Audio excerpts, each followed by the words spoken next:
We are continuing the Book of Esther series. This has been all about how God is accomplishing His will. And you see this throughout. If you remember from the first few weeks, there's some details that they give throughout the Book of Esther. And God has been working. Yeah, this is what they see in their part of the world. But God was weaving something in the background. God was moving in a way that they didn't even know. And here today, we're going to find out how God was moving. But week one, I talked about there's 5 main characters. Who's our main character? What's her name?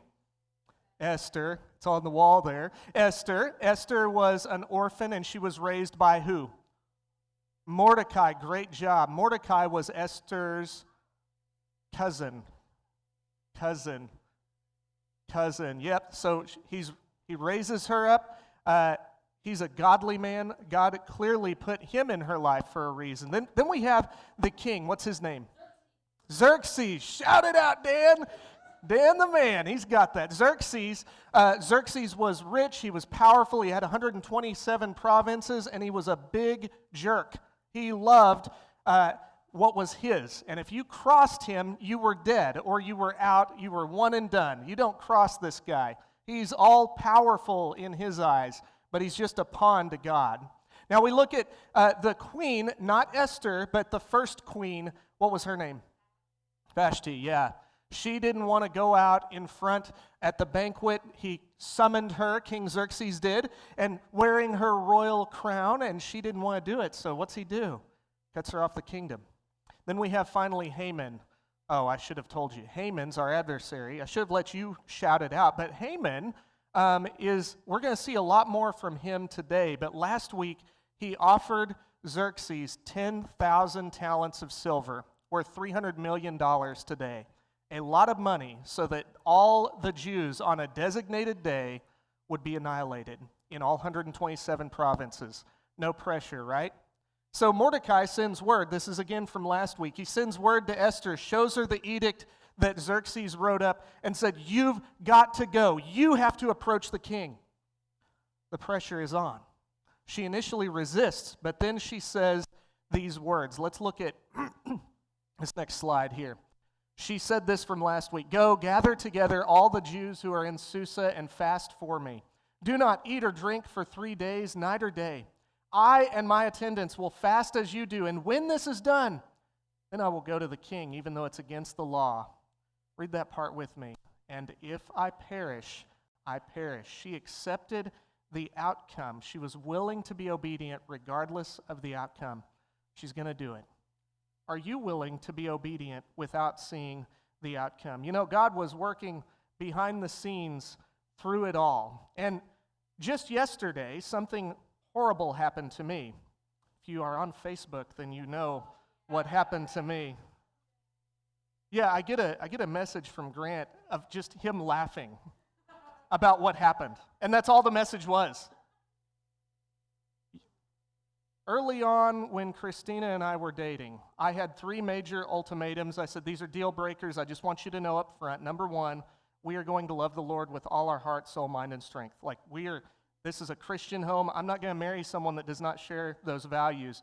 Number 2, I'm moving back to my hometown in Oklahoma. I've got a great network of support around me, and I want to be there long term. Number 3, absolutely no cats. You shall not have a cat in the home. You shall not have a cat. And so if you're not on board with that, and I really did say that this was a deal breaker, okay? I said it's non-negotiable. It's not because I'm allergic to them. I don't like them. I don't. But that's that all. That all. Well, God was working some humor in the background. Yesterday we hear a noise. The timing on this, even. I think he used that to teach us something, but the timing on this yesterday. I hear a meowing, and there's a cat under my hood, and then my daughter picks it up and holds it, and it was over. It was over. I had no chance. For years, I told my wife, no cat. She didn't even ask. It was not on our radar. We would not get a cat. Praise the Lord, and then the daughter took it in the house. Oh, and 5 minutes later, its name is Belle. And now we have a cat. Yeah. It's hard to tell our daughters no, isn't it? I want you to think about something. There's this stray cat that got itself into trouble. It was scared. It was fearful. Yet God provided for that little cat in that moment, despite how I felt about it, provided for that cat in that moment, and we were able to take it in and rescue it. How much more is the value of your soul? God is working in the background right now in your life. God is working in the background. You might be dealing with despair like we talked about last week, losing all hope. The world is getting dark. There's a storm in your mind. You're at war in your mind and heart, and you may not be able to see clearly what God is doing, but let me promise you something. I can promise this. With great assurance, God is at work now in your life for something down the road. Amen. We are in despair at times. The question that we need to answer today is what makes or breaks our hope? Well, the time is up. Now Esther has fasted and prayed for these 3 days, and now she's going to go to the king. What makes or breaks our hope? I'm going to read out of Esther 5. I'm just going to have you listen along until we get to verse 7. So Esther 5, 1 through 7, this is what happens. On the third day, they fasted and prayed. On the third day. You hear that in the scriptures a lot, that number 3. It's significant. On the third day, Jesus rose from the grave, right? You see it all throughout the scripture, that number 3. But on the third day, Esther put on her royal robes and stood in the inner court of the palace in front of the king's hall. The king was sitting on his royal throne in the hall facing the entrance. And when he saw Queen Esther standing in the court, let me just pause there. Do you remember from last week? If you approach the king without being summoned, what's going to happen? Death penalty. Unless he rescues your life by reaching out the scepter. So he's rescuing her life. Seems an odd thing, but that was their custom. Can you put yourself in her shoes for a moment? No doubt she had all kinds of fear.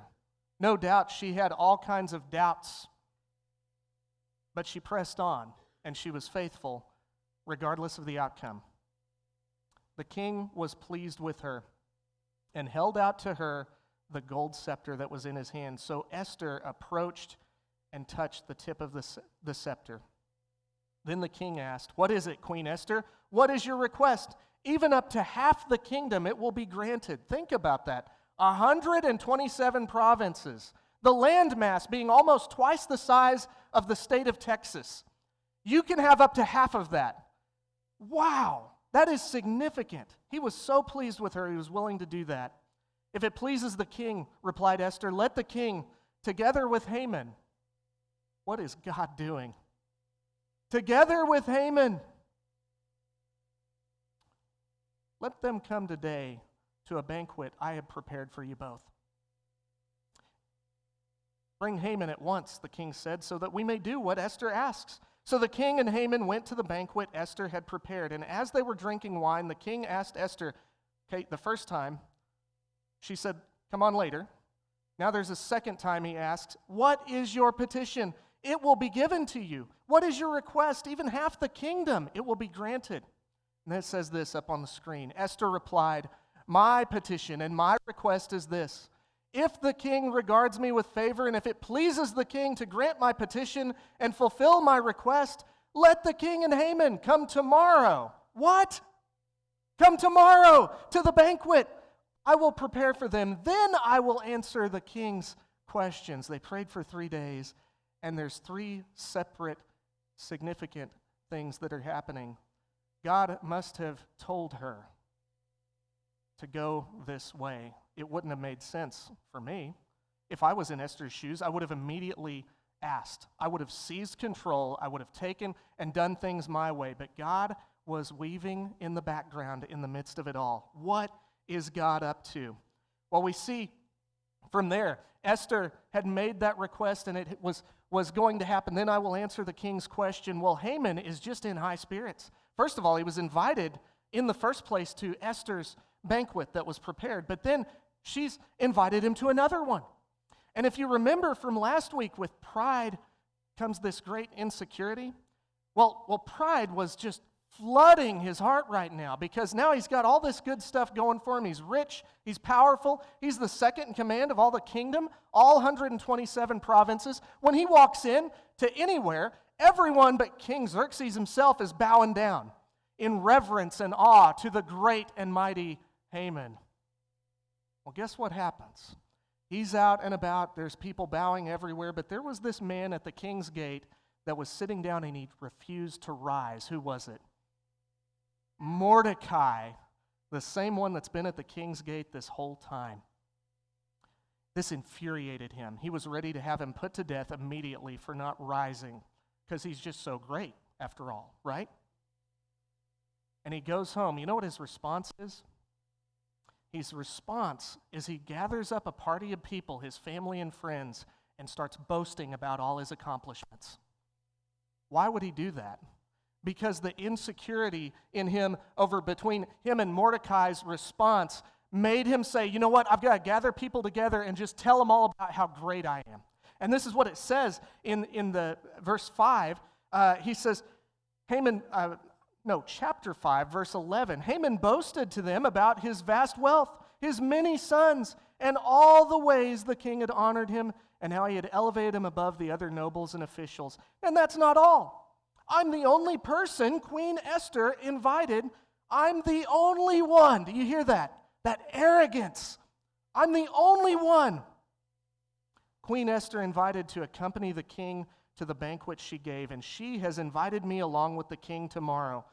But all this gives me no satisfaction as long as I see that Jew Mordecai at the gate. His wife Zeresh and all his friends said to him, have a pole set up, reaching the height of 50 cubits. Now, this is NIV, but in my older version of the NIV, it says 75 feet tall. That's no small gallows to hang someone on. 75 feet tall. And ask the king in the morning to have Mordecai impaled on it. Think about that. At his word, he can have that erected in a single day, 75 feet tall. He has that much power and authority, and they did it. They made it happen. And it says, then go to the king, to the banquet, and enjoy yourself, because he'll be dead. He's the only one not bowing. Your problem's dead and gone. This suggestion delighted Haman, and he had the pole set up. Now let's read. Well, I'll back up. In this night, there's something that happened. God is still weaving in the background, you know. The party is about to happen that next day, but that night, someone kept King Xerxes up. I wonder what God is doing. Well, Xerxes had gone over to it's called the records, their public records, the Chronicles is the word for it. And he was exhausted, but he also couldn't sleep, so why not read the Chronicles, right? And so it has all the happenings of this in the kingdom. So that night, the king could not sleep. I'm reading from chapter 6, verse 1 and on. So he ordered the book of Chronicles, the record of his reign, to be brought in and read to him. It was found recorded there that Mordecai, from week 1, maybe week 2, Mordecai had exposed Bigthana and Teresh for their plot to assassinate the king. But nothing was done for him to honor him. What honor and recognition has Mordecai received for this? Nothing, the attendants answered. And the king said, who's in the court? Look at God weave, look at him go. Now Haman, he's getting ready to ask him to hang that very man on the gallows he built. He's getting ready for this. It's in the morning. It's time. He's going to ask him this question to have Mordecai put to death.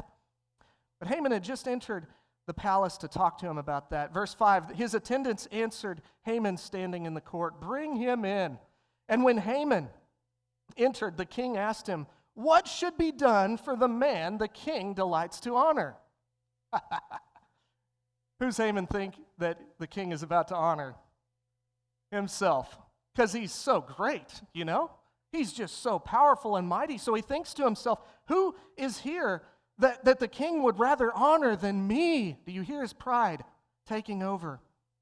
So he answered the king, for the man the king delights to honor, have them bring a royal robe the king has worn and a horse that the king has ridden, one with a royal crest placed on its head. Then let the robe and horse be entrusted to one of the king's noble princes, the most noble princes. Let them robe the man the king delights to honor and lead them on the horse through the city streets, proclaiming before him, this is what is done for the king, for the man the king delights to honor. We'll pull this up, verse 10 here on the screen. Go at once, the king commanded Haman. Get the robe and the horse and do just as you have suggested. Can you picture his face right now?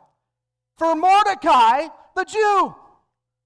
Can you picture how angry that would have made him? He's already angry enough. He's wanting him dead. He paid 10,000 talents of silver that didn't even have to get paid out. It got returned to him. He wanted to kill all the Jews, not just Mordecai, but all the Jews. And there he was. He was ready to hang him on the gallows that morning, right then and there. The sentence was going to be given, and God was working in the background to orchestrate every bit of this. What's he doing in your life today? Do not neglect anything you've recommended. Let's keep going here. So Haman got the robe and the horse, and he robed Mordecai and led him on horseback through the city streets. Don't you just love the irony in this? Proclaiming before him, this is what is done for the man the king delights to honor. Afterward, Mordecai returned to the king's gate, but Haman rushed home with his head covered in grief. Can you just picture that? As the king was telling him this, he can't say no to the king. He'll die. He'll be put out of the kingdom. He'll lose his position. You don't tell the king no. So he had no choice but to do this. This is where your pride will get you, right into trouble. His head was covered in grief, and he told Zeresh and his wife and all his friends everything that had happened to him. And his advisors and his wife Zeresh said to him, since Mordecai, for whom your downfall has started, is of Jewish origin, you cannot stand against him. You will surely come to ruin. While they were still talking with him, the king's eunuchs arrived and hurried Haman away to the banquet Esther had prepared. Isn't that awesome? Look at what God was doing. All the pieces were in place. They couldn't see it. Esther still doesn't know what all God is doing, yet there's a big difference between the